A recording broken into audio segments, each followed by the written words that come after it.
ہوا کے دوش میں اڑائے چلا جا رہا تھا۔ پشت پر تیروں سے بھرا ترکش تیز ہوا سے ادھر ادھر جھول رہا تھا اور اس نے کمان کو ایک رسی کی مدد سے اپنی بغل میں مضبوطی سے باندھ رکھا تھا۔ یہ انتاکشری تھا، اوٹارا قبیلے کے سردار دابوری کا بیٹا۔ اوٹارا قبیلے کے سردار کو قبیلے کے ایک بوڑھے جادوگر نے ایک پیشن گوئی کرتے ہوئے بتایا تھا کہ اس پورن ماشی کی رات ان کے قبیلے پر ایک نہایت ہولناک اور بھیانک مصیبت ٹوٹنے والی ہے۔ اس کے کہنے کے مطابق یہاں سے 2 صحراؤں کے بعد ایک زرد درختوں کا جنگل ہے جو مٹیالہ کے نام سے جانا جاتا ہے۔ اس میں 100 سالہ پرانا موبت ہے۔ گردش حالات کے باعث اس کے آثار اپنی اصل ماہیت کھو چکے ہیں۔ قدیم ہونے کی وجہ سے کچھ پراسرار اور ماورائی طاقتوں نے اسے اپنا مسکن بنا لیا ہے۔ اس پر قابض قوتیں انسان ذات کی عظیم ترین دشمن ہستیوں میں سے ایک ہیں۔ جنگل میں ہر پورن ماشی کی رات ان قوتوں کا گٹھ جوڑ رات کے 12:30 بجے کے قریب ہوتا ہے، جس میں آس پاس کے قبیلوں میں سے ایک قبیلے کا انتخاب کیا جاتا ہے۔ اس پراسرار محبت کی پراسرار قوتوں کا شکار ہونے والا قبیلہ شکار ہونے کے بعد خود بھی ان جیسا بن جاتا ہے۔ شروع میں ان کی تعداد 12 تھی، لیکن گزشتہ 4 پورن ماشی کی راتوں کے بعد ان کی تعداد 60 افراد پر مشتمل ہو چکی ہے۔ اس نے مزید بتایا کہ ان کا شکار ہونے والے افراد کچھ عرصے کے بعد ایک ایسی بیماری میں مبتلا ہو کر مر جاتے ہیں جس میں ان کے جسموں پر سبزی مائل پھوڑے بننے لگتے ہیں، جن سے زہریلا مواد پھوٹنے لگتا ہے۔ اس میں سے نکلنے والا مواد جیسے ہی جسم کے دیگر حصوں پر لگتا ہے تو اس سے جسم میں آگ سی لگ جاتی ہے اور اس کا شکار ایک دردناک اور تکلیف دہ عمل سے دوچار ہو کر موت کو گلے لگا لیتا ہے۔ لیکن اس دوران کم ہونے والے افراد کی جگہ دوسرے شکار ہونے والے افراد لے چکے ہوتے ہیں، اور بدنصیبی یہ ہے کہ اس آنے والی پورن ماشی کی رات میں ان کے قبیلے کا انتخاب عمل میں لایا جائے گا۔ ان کی کارروائی اس قدر خفیہ اور جامع ہوتی ہے کہ ان کا شکار ہونے والا قبیلہ آخری لمحات تک بے خبر رہتا ہے اور اسے اس بات کا اندازہ تک نہیں ہوتا کہ وہ کسی پراسرار قوت کے زیر اثر آ چکا ہے۔ جیسے جیسے بوڑھا جادوگر اسے تفصیلات بتاتا جا رہا تھا، ویسے ویسے سردار دابوری کی آنکھیں حیرت کی زیادتی سے پھٹتی جا رہی تھیں۔ بوڑھے کے خاموش ہونے پر سردار حیرت کے جھٹکے سے نکلا اور اس سے مخاطب ہوا، کیا اس کا کوئی توڑ ہے کہ اسے اپنا کر ہم اپنے قبیلے کے معصوم اور بے گناہ افراد کو ان طاقتوں کی شیطانی بھینٹ چڑھنے سے بچا سکیں؟ ہاں سردار، میں تمہاری سوچ سے پہلے ہی نیلی پہاڑی کے 2 ستونوں والے غار میں بیٹھ کر ایک منتر پڑھ کر اس کا توڑ معلوم کر چکا ہوں، لیکن اس کے لیے جو شرط ہے، میرے خیال میں تم اس کے لیے ہرگز تیار نہ ہوگے۔ اس لیے اب ہمیں اپنے بچاؤ کے لیے عارضی طور پر یہی کرنا ہوگا کہ ہم اپنا ضروری سامان اور اپنی عورتوں اور بچوں کو لے کر نیلی پہاڑیوں کے غاروں میں جا چھپیں اور دوسری پورن ماشی کی رات آنے کا انتظار کریں، تاکہ وہ ہمارا قبیلہ خالی پا کر اپنا رخ کسی اور قبیلے کی جانب موڑ لیں۔ نیلی پہاڑیوں کی یہ خاصیت ہے کہ ان میں چھپنے والے جاندار کی خوشبو ان تک نہیں پہنچ سکتی، لیکن یہ سب وقتی طور پر ہوگا۔ آئندہ ہمیں ہر وقت دھڑکا لگا رہے گا کہ نہ جانے کون سی پورن ماشی کی رات ہماری زندگیوں کے لیے وبال جان بن جائے۔ بوڑھے جادوگر نے تعصب بھرے لہجے میں جواب دیا، مگر تم نے وہ شرط نہ بتا کر مجھے اور تجسس میں مبتلا کر دیا ہے، اس لیے اب تمہیں وہ بات لازمی بتانا ہوگی جس کو اختیار کر کے ہم اس مصیبت سے نجات پا سکیں۔ سردار نے اس کی بات ختم ہوتے ہی کہا۔ پہلے تو بوڑھا راضی نہ ہوا، پھر سردار کی ضد کے آگے ہتھیار ڈالتے ہوئے کہنے لگا، یہاں سے 2 راتوں کی مسافت کے بعد ایک بڑا صحرا ہے۔ اس صحرا کی ریت عام ریت کی رنگت جیسی نہیں ہے، بلکہ اس کا رنگ گہرا سبز ہے۔ دور سے دیکھنے پر وہ سرسبز گھاس کا ایک میدان لگتا ہے، لیکن جیسے ہی کوئی جاندار اس کی ریت کو گھاس سمجھ کر کھانے کی کوشش کرتا ہے تو اس میں نظر نہ آنے والے سینکڑوں سبز رنگ کے آدم خور کیڑے اس کے منہ سے چمٹ جاتے ہیں اور پل بھر میں اس کا جسم بغیر گوشت کے ہڈیوں کے پنجر میں تبدیل ہو کر صحرا کی وحشت میں مزید اضافے کا باعث بنتا ہے۔ اگر خوش قسمتی سے کوئی جاندار اس صحرا سے بچ نکلنے میں کامیاب ہو جائے تو پھر اس صحرا کو پار کرنے کے بعد چاہے بابول ہنجراں کا سلسلہ شروع ہو جاتا ہے، جو انتہائی خوفناک اور بھیانک جگہ ہے۔ میرے علم کے مطابق آج تک کوئی زیرو اس کو تسخیر نہیں کر پایا ہے، اس کی سیاہ اور تاریک پہاڑی کا ہر پتھر خون کا پیاسا ہے۔ وہاں کی وحشت کا اندازہ تم اس بات سے لگا سکتے ہو کہ وہاں نہ تو کوئی پودا اگ سکتا ہے اور نہ ہی کوئی چرند پرند زندہ رہ سکتا ہے۔ وہاں کے پتھر ہر جاندار کے جسم سے خون کا آخری قطرہ تک نچوڑ لیتے ہیں۔ چاہے باب الحنجرہ کی تاریخ غاروں میں سے ایک چھوٹی سی غار جس کا دہانہ اونٹ کے کوہان کی مانند اوپر اٹھا ہوا ہے، اس میں ایک سنگی مجسمہ جس کے دونوں بازو کندھوں تک کٹے ہوئے ہیں اور اس کے آگے سفید سنگ مرمر کے پتھر کا ایک چوکور ڈبہ رکھا ہے جس میں شیش ناگ کا ایک منکا رکھا ہے۔ شیش ناگ کے اس منکے کو حاصل کرنا جویشیر لانے کے مترادف ہے، کیونکہ چاہے باب الحنجرہ میں داخل ہو کر زندہ واپسی تقریباً ناممکن ہے۔ اس منکے کی حفاظت کچھ پراسرار طاقتیں کرتی ہیں، لیکن اس وقت جب انہیں شبہ ہو کہ کوئی اس منکے کو حاصل کرنے کی کوشش کر رہا ہے، اس شیش ناگ کے منکے کو اگر کوئی حاصل کر کے اس پراسرار محبت کی بلاؤں سے ٹکرائے تو پھر ہی ہمیں ان سے چھٹکارا مل سکتا ہے، ورنہ دوسری صورت تمہارے سامنے ہے۔ یہ سن کر تمہیں حیرت ہوگی کہ اس منکے کو حاصل کرنے والا جو شخص ہوگا وہ صرف اور صرف تمہارا بیٹا انتاکشری ہے، ورنہ کوئی اور شخص اس کو حاصل نہیں کر سکتا۔ لیکن اس سارے کام میں تمہارے بیٹے کے زندہ بچنے کے امکان بہت کم ہے۔ اس کام میں اس کی جان بھی جا سکتی ہے، اور چونکہ وہ تمہارا بیٹا ہے اس لیے تم اس کو وہاں بھیجنے کا فیصلہ ہرگز نہیں کرو گے۔ بوڑھا جادوگر تمام تفصیلات بتا کر خاموش ہو گیا۔ لیکن اس کے لیے میرے بیٹے کی قربانی ہی کیوں جائز ہے؟ سردار نے غصے سے کہا۔ اس لیے کہ تمہارے بیٹے کے خون میں ایسی تاثیر ہے کہ وہ سب صحرا اور آدم خور کیڑوں سے بچ سکتا ہے۔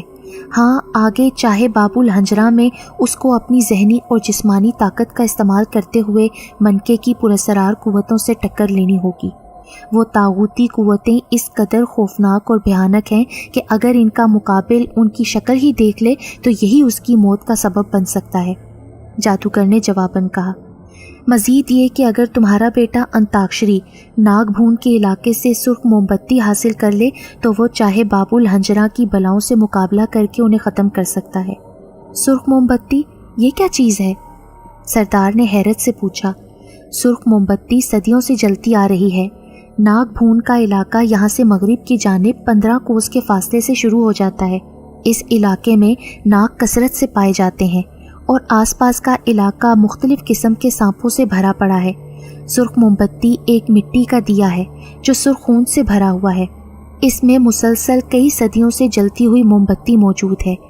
اس کو چراغ سمیت اٹھا کر چاہے باب الحنجرہ کے اندر جانا ہوگا، اور اس سرخ موم بتی کی لو بازو کٹے سنگی مجسمے کے چہرے پر پھینکنے سے منکے کی حفاظتی روحیں انتاکشری کو دیکھنے سے قاصر ہوں گی، اور انہیں اس وقت ہی پتہ چلے گا جب انتاکشری دوبارہ سب صحرا میں داخل ہو جائے گا۔ بوڑھے نے جواب دیا، لیکن اس سرخ موم بتی کو کہاں تلاش کیا جائے؟ سردار نے پوچھا۔ اس کو تلاش کرنا کوئی مشکل کام نہیں ہے۔ جیسے ہی وہ ناگ بھون کے علاقے میں داخل ہوگا اسے دور ہی سے ایک گنبد نما عمارت نظر آئے گی۔ اس کے دروازے پر ایک بہت بڑا گھنٹا بندھا ہوگا۔ اس گھنٹے کو ہلانے سے عمارت کا دروازہ ایک جھٹکے سے کھل جائے گا اور اس کے اندر سے ایک اژدہا باہر نکلے گا۔ وہ اس عمارت کا پہرے دار ہے۔ انتاکشری اس اژدہے کو اپنے ہاتھ کی ایک انگلی کی مدد سے آسمان کی جانب اشارہ کرے گا تو اژدہے کے اوپر دیکھتے ہی انتاکشری تیر کمان سے نشانہ لے کر ایک تیر اس کے حلق میں پیوست کر دے گا۔ اس کے لیے شرط یہ ہے کہ تیر اژدہے کے حلق ہی میں مارا جائے۔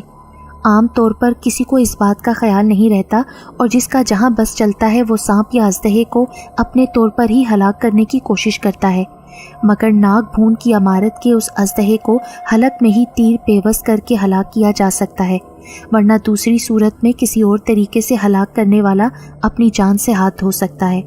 مجھے یقین ہے کہ انتاکشری ایک اچھا نشانے باز ہے، وہ یقیناً اس میں کامیاب لوٹے گا۔ اس اژدہے کے ہلاک ہوتے ہی وہ عمارت کے اندر داخل ہوگا تو سامنے ایک سفید سنگ مرمر کے ڈبے میں ایک چراغ دھرا ہوگا جو خون سے لبالب بھرا ہوگا، جس میں ایک بڑی سی موم بتی روشن ہوگی۔ اس کی تیز روشنی سے تمام عمارت دمک رہی ہوگی۔ انتاکشری جیسے ہی اس چراغ کو اٹھائے گا تو عمارت کے اندر ایک زوردار گونج پیدا ہوگی، لیکن وہ اس آواز پر کان نہ دھرے اور جتنی جلدی ہو سکے موم بتی اٹھائے ناگ بھون کے علاقے سے باہر نکل آئے، کیونکہ اتنی دیر میں ناگ بھون کے سانپوں کو اپنی مقدس سرخ موم بتی کے گم ہونے کا پتہ نہیں چلے گا، لیکن جیسے ہی انہیں موم بتی کی گمشدگی کا معلوم ہوگا وہ سارے علاقے پر قیامت ڈھا دیں گے۔ بوڑھے نے تفصیل بتائی۔ سردار دابوری آنکھیں پھاڑے بوڑھے کی باتیں سن رہا تھا۔ بوڑھے کے خاموش ہوتے ہی اس نے جھرجھری لیتے ہوئے کہا، بہت خوفناک اور کٹھن مہم ہے، لیکن میں اپنے قبیلے کی حفاظت کی خاطر اس مقصد کے لیے اپنے بیٹے انگتاشری کو ضرور روانہ کروں گا، چاہے اس کام کو سر انجام دیتے وقت اس کی جان ہی کیوں نہ چلی جائے، سردار نے پرعزم لہجے میں کہا۔ اسی سلسلے کے نتیجے میں آج انتاکشری اپنی پراسرار مہم کی تکمیل کے لیے اپنے قبیلے سے رخصت ہو کر اس صحرا کو پار کر رہا تھا۔ قبیلے کے تمام افراد اسے خدا حافظ کہنے کے لیے بہت دور تک آئے تھے۔ انتاکشری کو مسلسل 2 روز ہو گئے تھے اور اب وہ یہی سوچ رہا تھا کہ پورن ماشی کی رات آنے سے پہلے ہی وہ منکے کو حاصل کر لے تاکہ پراسرار محبت کی بلاؤں کو ختم کر کے اپنے قبیلے کے افراد کو بچا سکے۔ صحرا پار کرتے ہی جنگل کا ایک لامتناہی سلسلہ شروع ہو گیا تھا، جس کے شروع ہوتے ہی اس نے دیکھا کہ زمین پر جا بجا مختلف سانپ رینگتے پھر رہے ہیں۔ وہ سمجھ گیا کہ اب وہ ناگ بھون کی سرحد میں داخل ہو چکا ہے۔ وہ سنبھل کر گھوڑے کی پیٹھ پر بیٹھ گیا۔ گھوڑا سانپوں سے بچتا بچاتا سر پر دوڑ رہا تھا۔ کچھ دیر بعد انتاکشری کو دور ایک عمارت نظر آئی جس کے سامنے کے رخ ایک بڑا دروازہ تھا۔ سامنے ہی اوپر ایک بہت بڑا پیتل کا گھنٹا نصب تھا۔ وہ سر پر گھوڑا دوڑائے اس عمارت کے پاس پہنچ گیا۔ عمارت زیادہ بڑی نہ تھی اور اس کا رنگ زردی مائل تھا۔ ایسا لگتا تھا جیسے کسی نے بے دہانی سے اس پر زردہ رنگ مل دیا ہو۔ انتاکشری نے گھوڑے کی پیٹھ سے اتر کر گھنٹا بجایا تو کچھ دیر تک خاموش ماحول میں ارتعاش پیدا ہوا۔ پھر آہستہ آہستہ دروازہ کھلنے کی آواز کے ساتھ ایک تیز پھنکار سنائی دی۔ انتاکشری کو چونکہ پہلے سے ہی معلوم تھا کہ اندر سے اژدہے نے نمودار ہونا ہے، اس لیے وہ ٹکٹکی باندھے اسی جانب دیکھ رہا تھا۔ اژدہا باہر نکلتے ہی اس کی جانب لپکا، مگر انتاکشری نے اسے دیکھتے ہی اپنی انگلی سے آسمان کی جانب اشارہ کیا اور ساتھ ہی بائیں ہاتھ سے بغل سے کمان اتار لی۔